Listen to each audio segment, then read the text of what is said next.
say there was 100 fish in a pond, and 13 of those fish were causing half of the issues in the pond. What should we do with those 13 fish? Kill them and eat them.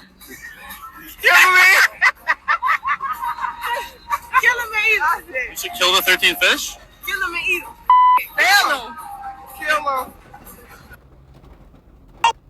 Kill them. All right, Shalom. First and foremost, I want to give all praises to the Heavenly Father, Yahweh, Bahasham, Yahweh Shai, Bahasham, Wachahakwarash. Double honors to the apostles, the bishops, and the elders at Great Millstone who rule well. Peace and salutations, as always, to the elect. All right. And you saw that video. And as you've been watching, if you've been watching the videos, the Elder Rechaya Kwam of the GMS London branch, I myself, other brothers as well, have been tapping into how Esau Edom is tapping back into his scientific racism. All right. And if you know anything about Esau Edom, all right, a victimized Edomite, all right, is a dangerous Edomite. All right. And if you look at how Trump, all right, Musk, and, the rest of these Edomites are moving, all right, pretty much you read these comments, as you see here, Esau is tapping back into his statistics. He's tapping back into his scientific racism. All right. And you're starting to see, the talking point of white guilt dying. You had this Edomite here, call some, so-called black, or I don't know if it was an African baby, N-word, and pretty much I don't know if she got fired, but she's got over 140K. All right. You're seeing all of these type of posts. Now I do have a X account, but I never use it.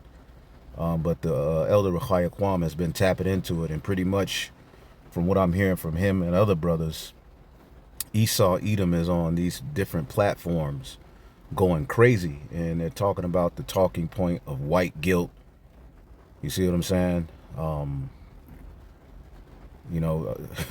White people have had enough. That's pretty much the talking point of, everything. Even this agent, Myron Gaines, telling white America to grab their nuts, and, when you look at, Jake here in America, a lot of what Esau is saying is true as pertaining to, BLM and, these different, marches and crying points, that the left, playing on Jake's emotions, got them crying for these stupid agendas, but not addressing their own wickedness. But in the grand scheme of things, Esau Edom is guilty.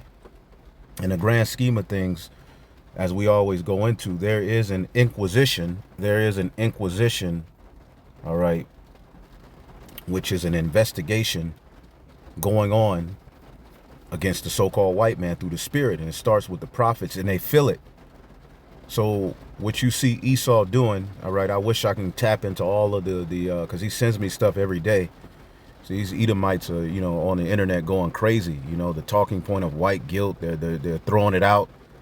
As you can see, Trump, he's tapping back into Edomite supremacy. Elon Musk, Edomite supremacy. Okay, and they're even talking about deporting people who are against their agenda, their own Americans.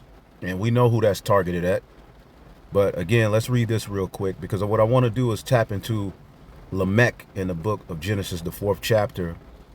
And the mindset that Esau Edom is in is that basically before he attacks, all right, he likes to play the victim, and they're getting ready to attack, all right, you Israelites. The talking point of Jacob's trouble was always mocked at, but we're here, okay, with this regime that has been placed in office.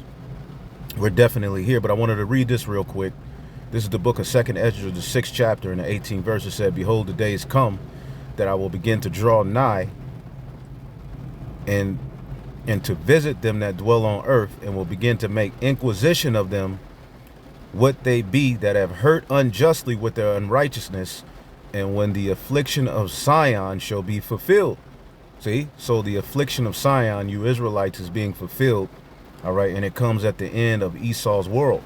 You see, but there's an inquisition going out. Well, what is an inquisition? Somebody can put the definition on the comment board. I don't have time. But an inquisition is basically is an extensive investigation. And through this word going out, this world has been turned upside down. Okay, everybody's looking at Esau, Edom, even his own kind, bringing out, atrocities, particular experiments and wickedness that they've done. All right, that, for years they were made to feel bad about, especially over these last 8, to 9 years. All right, when Obama got in till now, pretty much the talking point of white guilt, has been out there. Okay, and we know that that's a snare. Okay, but we're living in a time where now Esau is responding to that. He's responding to the talking point, all right, of his legacy, because we know what the book of Habakkuk says, right? Let's get Habakkuk, the 2nd chapter. All right, and I'm gonna rush through this. Habakkuk, the 2nd chapter. All right, and the 15th verse. Woe to them that giveth their neighbor drink, and that puttest thy bottle to him, and makest him drunken also, that thou mayest look on their nakedness. Thou art filled with shame for glory. Let thy foreskin be uncovered. The cup of Yahweh's right hand shall be turned unto thee, and a shameful spewing shall be on thy glory. So this is what's happening. The legacy of Esau, Edom is filled with rape, robbery, murder, wickedness. And what they're able to do is, when they're called out for that, point at Tyrone, all right, pull up these negative images of Jake, all right, which there's a reason Jake is in that spirit. Now, a part of our message condemns the way that Jake acts. A big part of our message and doctrine condemns the 2/3. All right, there's a judgment for them. All right, we're not here to, pacify the way Jake acts, but there is a reason tied to what Esau did as to why our people are in the spirit that they're in. Okay, and we know who's at the forefront of the music industry, Hollywood. We know who, portrayed this negative culture upon our people. All right, but through the spirit and power of Yahweh Shem Yahshua, the elect have stepped outside of that box, which is why in the book of Revelation, the 12th chapter, okay, it talks about the accuser of the brethren. Revelation 12:10 says, and I heard a loud voice saying in heaven, now is come salvation and strength and the kingdom of our power and the power of his anointed, for the accuser of our brethren is cast down, all right, which accused them before our Lord day and night. So the accuser is Esau, Edom, okay, and a big aspect of his accusation, all right, is that somehow, some way, all right, he is under the threat, all right, of you Israelites. Ultimately, your very existence, okay, makes them feel uncomfortable. All right, there's this large amount of so-called blacks, Hispanics, and Native American that are torturing and giving Edomites a hard time, because in the back of their head they know that they're guilty. So when you look at this psychological, all right, this spirit that they're in, all right, it actually goes back to Cain, okay, which that's what I wanted to tap into. All right, now when you deal with the family line of Cain, let's read this real quick. In a nutshell, the book of Josephus, when you read it, which is a good history for any scholar or one teaching his Bible to tap into, it's not the end all be all of the doctrine, but he does give us some very good history. All right, and here, what we're going to do, okay, I typed in here just real quick so you can understand what we're getting ready to read. What does Josephus tell us about Cain and his descendants in a nutshell? Okay, it gives you the history on Josephus. Okay, he's a historian. I believe he was a Levite at the time of the Roman Empire. Okay, because there's a lot of history and things recorded that, our forefathers had, access to that isn't written in the scriptures.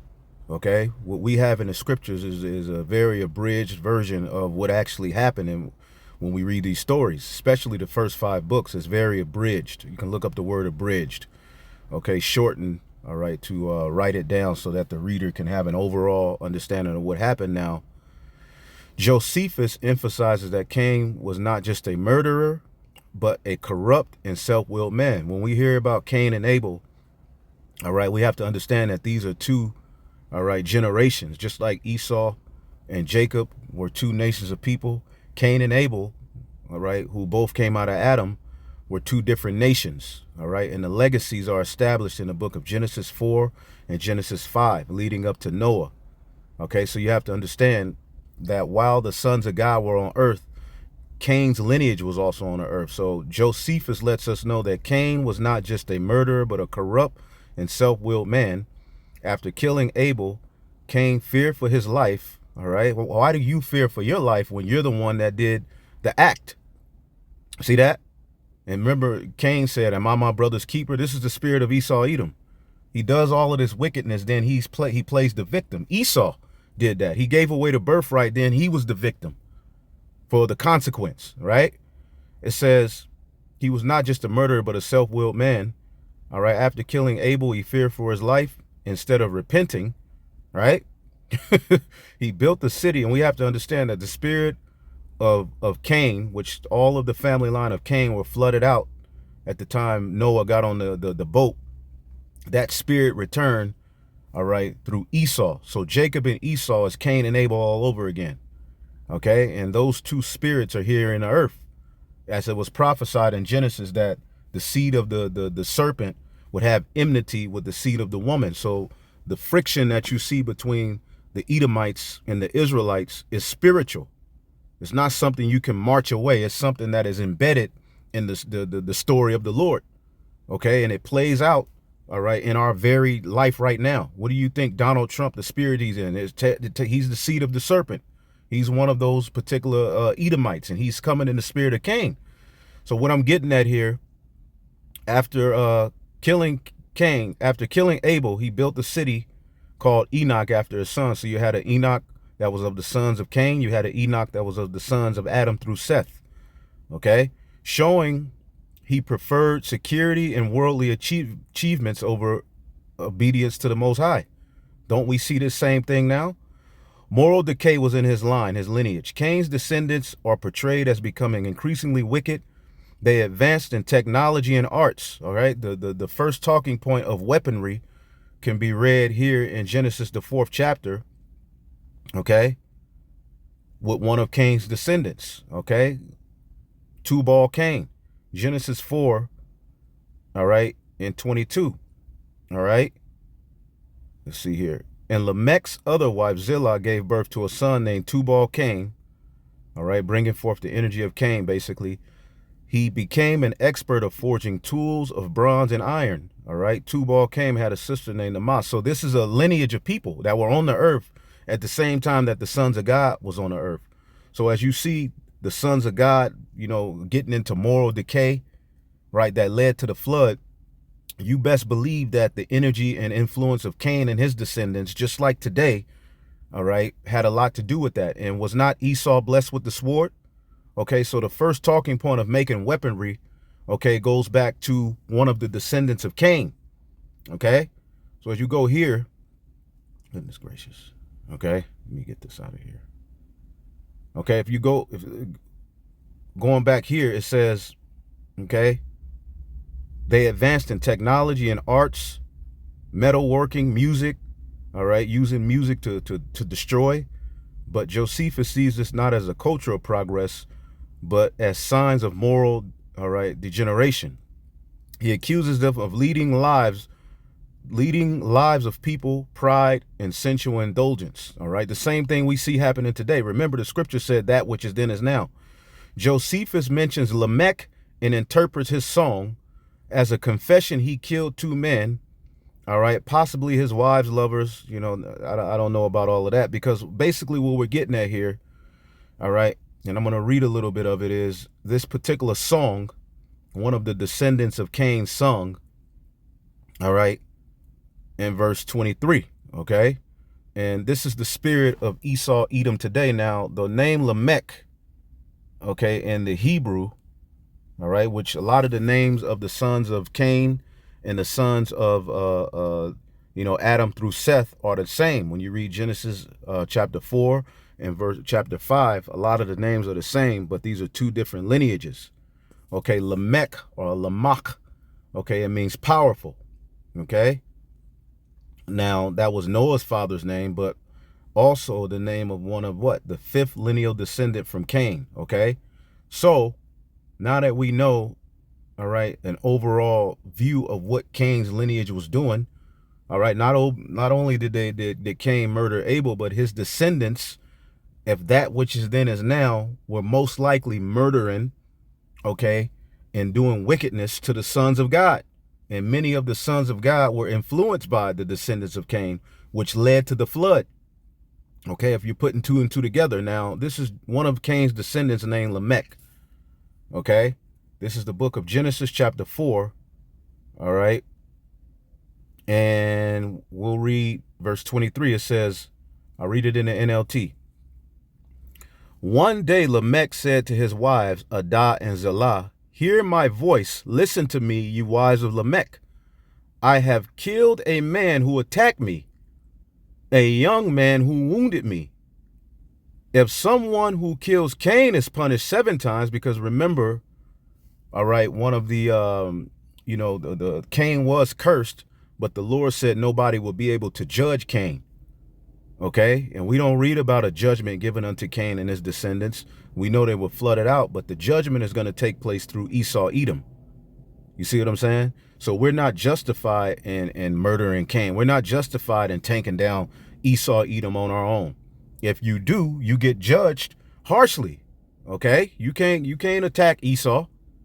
Okay, but right now they're pushing this narrative all over social media and in the news that they are, especially those small hats, okay, they're getting ready to justify, all right, putting hell on you Israelites and justify coming down with the sword because they are under the threat of persecution. They're under the threat of harm. And this is the very mindset you see here in Lamech's song right here, okay? It says, if someone who kills Cain is punished 7 times, then one who kills me will be punished 70 times 7. All right, times. All right, basically, I can get away with what the hell I want to get away with. No one will ever be able to judge me. All right, and we know according to the scriptures, Job 21 and I believe 31, the wicked is reserved to the day, all right, of doom, the day of judgment, which we're right up on those times, and they feel it. So when you look at the psychology, what I did is I typed in here, all right? I typed in here, okay? Can you help me understand Lamech's song in Genesis 4 and 23? Absolutely. Lamech's song in Genesis 4, 23 through 24 is one of the earliest pieces of Hebrew poetry in the Bible, okay? He's addressing his wives. Lamech speaks directly to his wives. This is unusual in Bible. It is one of the few examples of poetry. A man addressing woman in this sorts in a declarative way. The confession. He claims to have killed a man, not in battle, but apparently retaliation for being wounded or struck. Okay, so remember, Cain and Esau have the same spirit. All right, Cain was known as that wicked one. Okay, Esau is the wicked. Okay, again, that which is then is now. Mystery merely repeats itself. The boast or warning, the line about 70-fold, 77-fold, vengeance compares to his situation to Cain's. God protects Cain from vengeance after he murdered Abel by promising 7-fold vengeance on anyone who harmed him. Okay? And you wonder how Esau is able to do all of this wickedness without being addressed by the Lord, because the Lord wanted to address Esau at a particular time. Okay? It says Lamech declares that his own vengeance is even more extreme, 77-fold.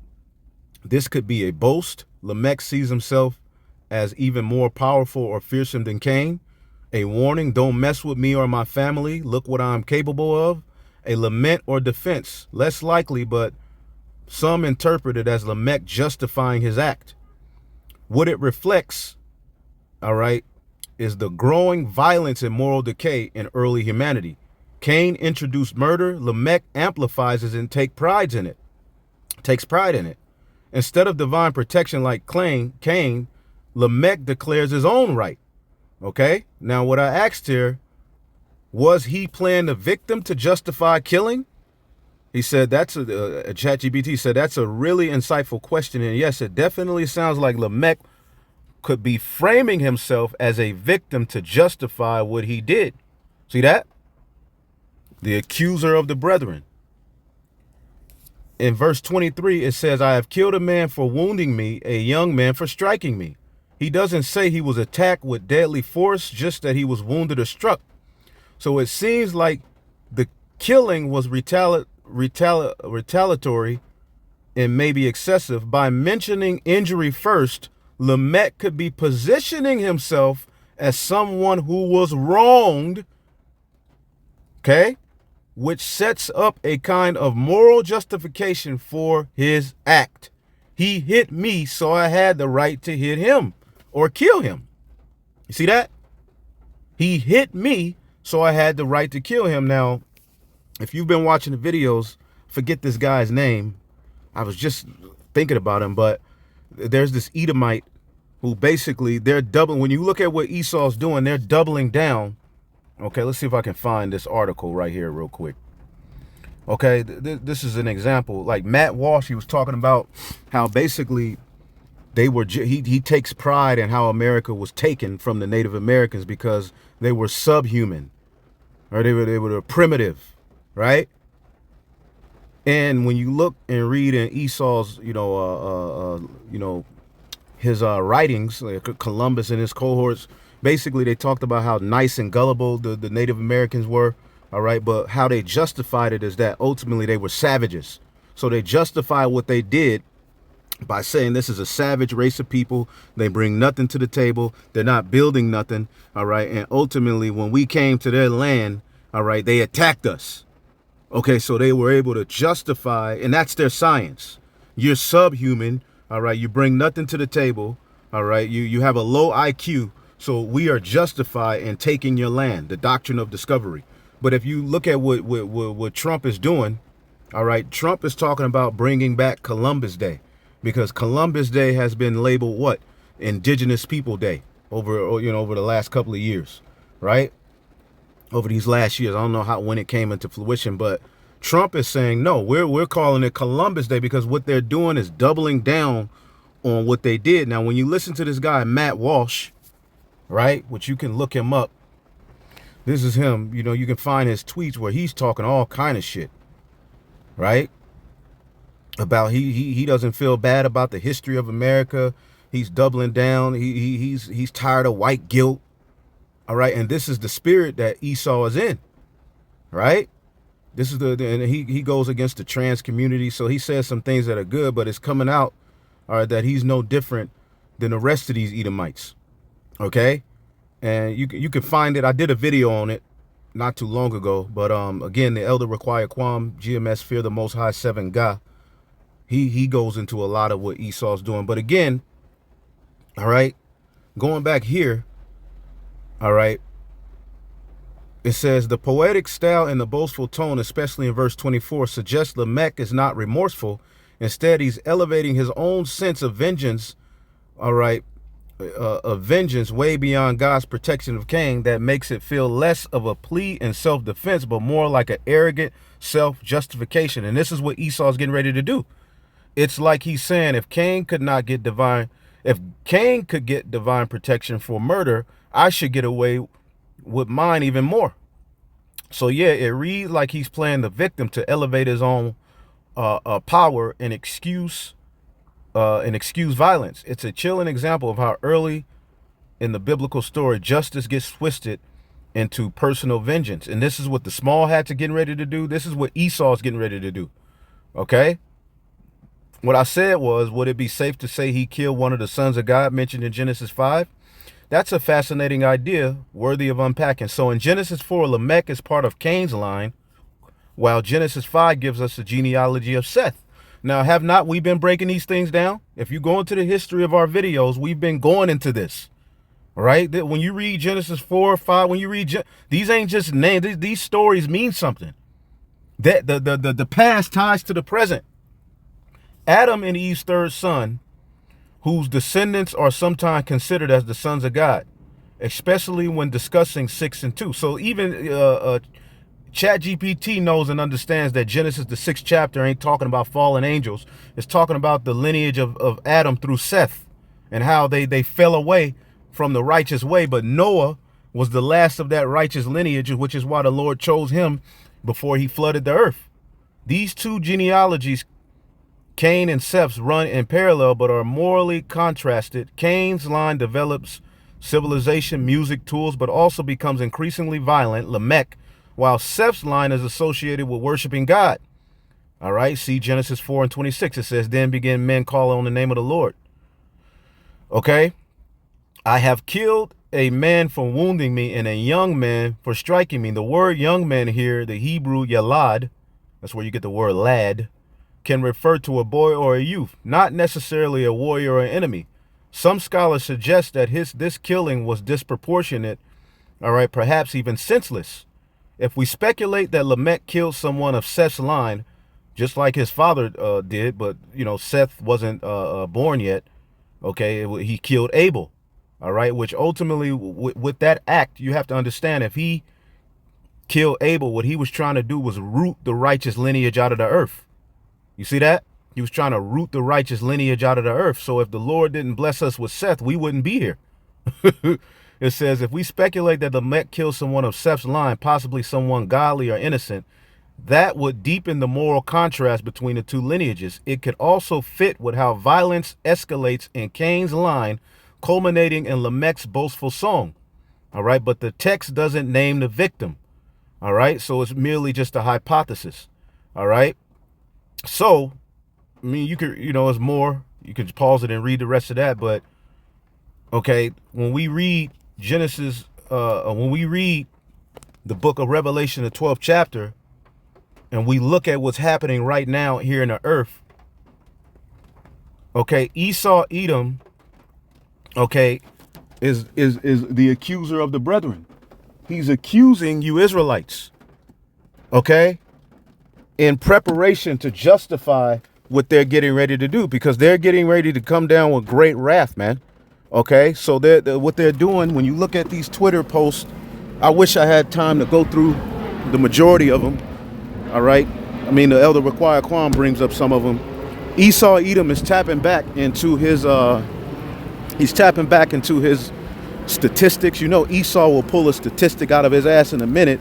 All right, and what they're saying is blacks are 13% of the world's population, and they do the majority of the crime. Okay, which that's a goddamn lie. Okay, we know who does the majority of the crime, but Jake is able to be used by the news, the media. Not to say Jake doesn't do crime, okay, but what Jake does only mimics what their father, the devil, does. Okay, and we're not justifying what Jake is doing.